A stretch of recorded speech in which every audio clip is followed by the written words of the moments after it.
Here now to discuss his county's plan to utilize hand counting this election is interim Nye County Clerk Mark Camp. And to explain her organization's opposition to the hand counting of votes is Emily Persaud-Zamora, Executive Director of Silver State Voices. Thank you both for sharing your time with Nevada Week. First off, some background as to why you are interim county clerk in Nye County. Mark, there are some Nye County voters who distrust the voting machines, enough so that the Nye County Commission voted to recommend hand counting of ballots. The county clerk at the time, longtime Nye County clerk Sam Merlino, at the time defended the machines, talking about the checks and balances that are in place to ensure their accuracy, but ultimately told PBS, quote, "It just made me feel helpless," end quote, and so she decided to resign, and that is when you were made interim Nye County clerk. You are implementing not solely hand counting of votes, but a little bit different of a process.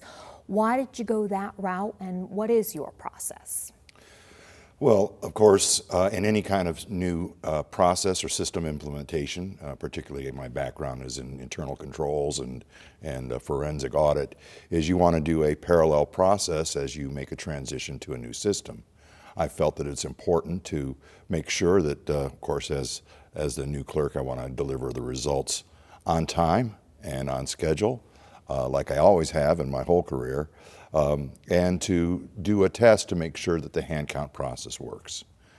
So how will that be? It will be hand counting in addition to what is the other method you're using? Well, we're going to be using the tabulation process that we have been using since the universal mail-in ballot process in Nevada. In the primary election, 63% of the ballots were paper ballots. They came in through the mail and they were hand counted through the tabulation. What we're doing is adding on that additional 37% and having the voters use the same paper ballot that they would fill out at home, and they're going to fill it out in a public place in the poll location. So all paper ballots, and that tabulation, that is a machine, correct? Yes, it is. Okay. Emily, your organization, part of its mission is to advance, quote, proactive election policy. What do you think so far of what you've heard about Nye County's plan? Well, thank you for first and foremost for having me today.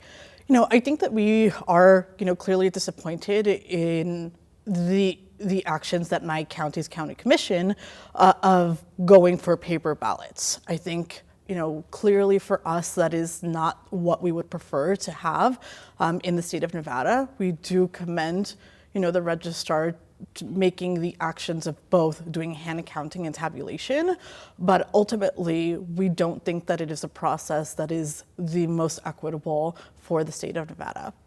There is an issue when you talk about equitability with making this accessible for disabled voters. A paper ballot may not be appropriate for all voters and certain voters with disabilities. How have you addressed that concern? We're going to still use some of the machines that are adapted for those with special needs, those that may be blind, someone who may have other disabilities that will not allow them to vote. So we're going to have a machine in each location, similar to what we had in the past.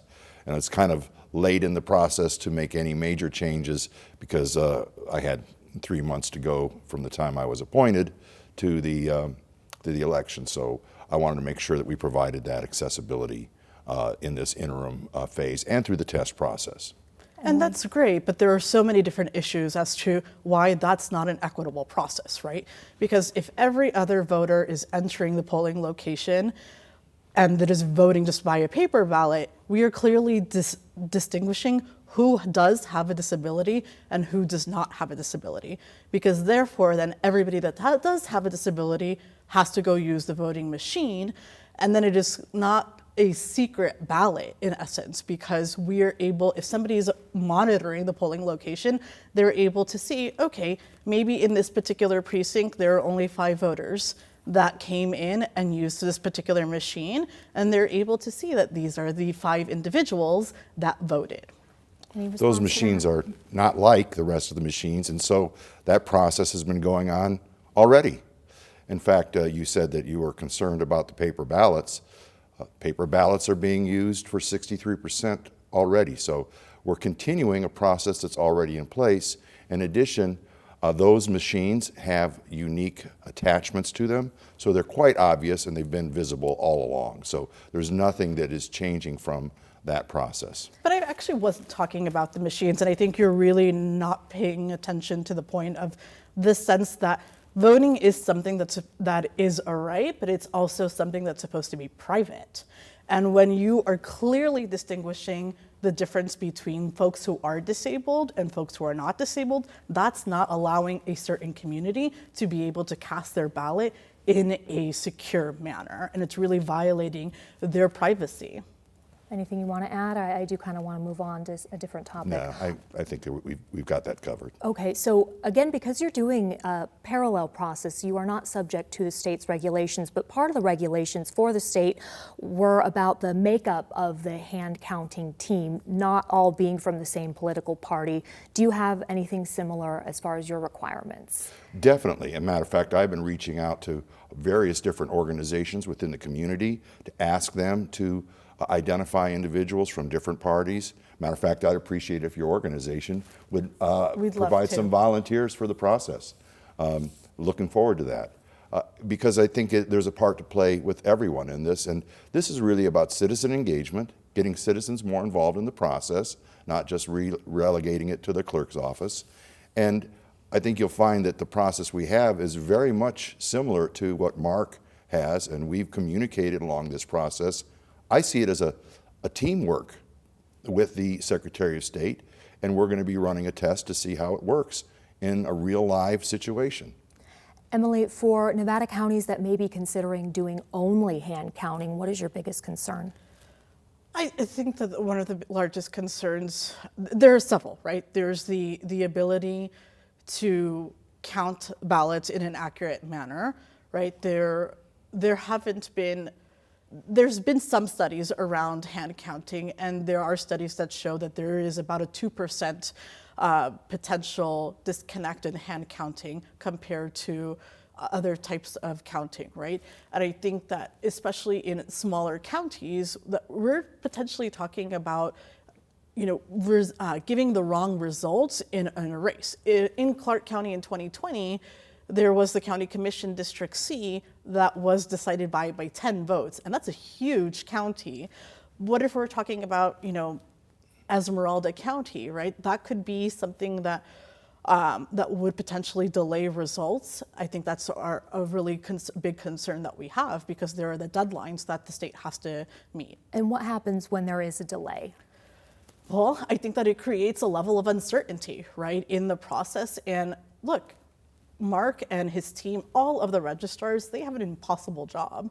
And I think that that's something that, there's the pressure, right, of voters not really believing into the process.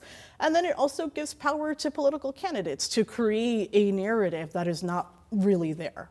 Mark, what happens if you have a different outcome from the hand counting than what the tabulation machine shows, a different contest outcome? What is your plan then? Well, of course, as Mark had said, because we're breaking it down into smaller batches, we'll be able to research those batches that are different.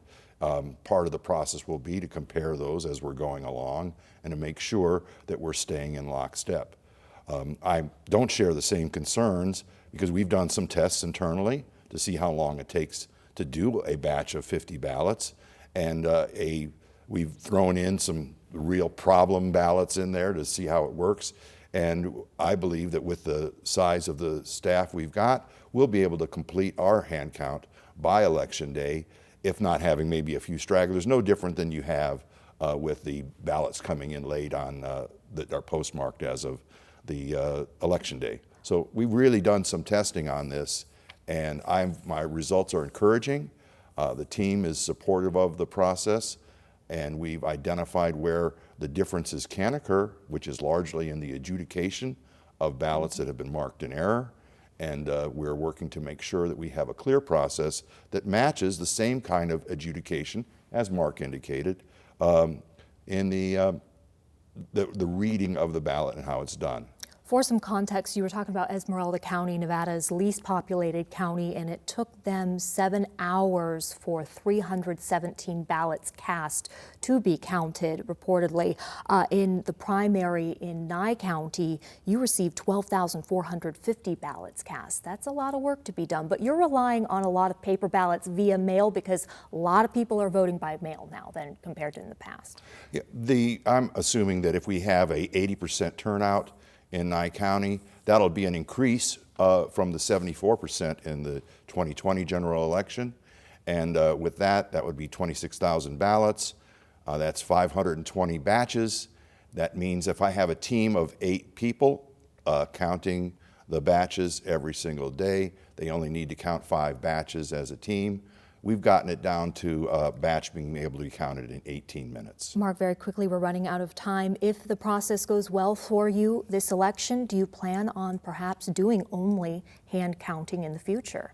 I would like to see that because I believe that we can show the public in a complete transparency that hand counting can work, and it will save the county considerable amounts of money in cost of operation. I would argue differently. You know, studies have shown that on the front end it does, but on the back end it's a lot more cost. So I do think that what's really important is that the 2023 legislative session is right around the corner, and hopefully the Nevada legislature will be taking these issues into account.